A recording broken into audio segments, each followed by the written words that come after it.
اسی طریقے سے عام طور پہ رسم و رواج ہے کہ نکاح کے موقع پر کلمے پڑھائے جاتے ہیں، پہلا کلمہ، دوسرا کلمہ، تیسرا کلمہ، چوتھا، پانچواں، چھٹا، 6 کلمے پڑھائے جاتے ہیں نکاح کے موقع پر۔ قرآن و سنت میں ان 6 کلموں کا کوئی ثبوت نہیں ہے، کوئی ثبوت کہ 6 کلمے نکاح کے اوپر پڑھائے جائیں، یا کلمہ کوئی بھی کلمہ پڑھایا جائے، اس کا قرآن و سنت میں کہیں سے کوئی ثبوت نہیں ملتا ہے۔ تو اس چیز کا کوئی نہیں ہے۔ ہاں ایک بات سمجھنے والی ہے، عام طور پہ جو لوگ کلمہ پڑھاتے ہیں ان کی وجہ یہ ہوتی ہے کہ تجدید ایمان ہو جائے گا، ہو سکتا ہے اس نے کہیں پہ کوئی کلمہ کفر کہا ہو، یا تو یہ مسلمان نہیں ہے، یا ہو سکتا ہے اس نے کہیں پہ کلمہ کفر کہا ہو۔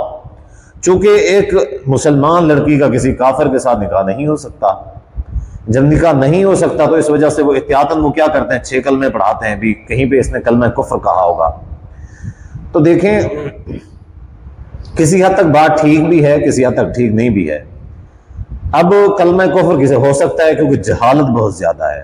تو جو لوگ کلمے پڑھاتے ہیں اس کی ایک وجہ وہ یہ بھی بتاتے ہیں کہ شاید کہ کلمہ کفر کہا ہوگا تو مسلمان ہو جائے گا، تو مسلمان ہونے کے لیے ایک کلمہ کافی ہے، 6 کلمے قرآن سنت میں ان کا کوئی ثبوت ہی نہیں ہے۔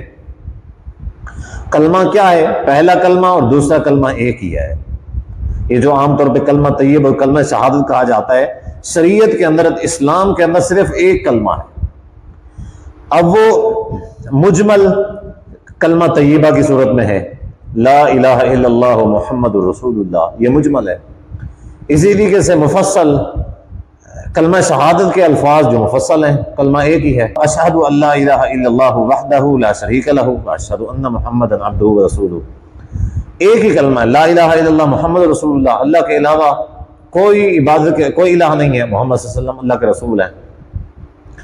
اور کلمہ شہادت جو دوسرا کلمہ ہے اس کا مطلب یہی ہے، اشہد ان لا الہ الا اللہ وحدہ لا شریک لہ، میں گواہی دیتا ہوں اس بات کی کہ اللہ کے علاوہ کوئی معبود نہیں، وہ اکیلا ہے، اس کا کوئی شریک نہیں، اور میں اس بات کی گواہی دیتا ہوں کہ محمد صلی اللہ علیہ وسلم اللہ تعالیٰ کے بندے اور اللہ کے رسول ہیں۔ یہ کلمہ شہادت تو یعنی کہ یہ ایک ہی کلمہ ہے، ایک ہی کلمہ پڑھایا جا سکتا ہے، ٹھیک ہے۔ تو اگر اس بات کا کوئی اندیشہ ہے، ویسے ایک بدعت کو رائج نہ کیا جائے، چونکہ ایک ثابت نہیں ہے، چونکہ تو پھر جو ایک نکاح کا طریقہ ہے، جو سنت طریقہ ہے، اس کے اندر بدعت رائج نہ کی جائے، صحیح طریقہ یہی ہے۔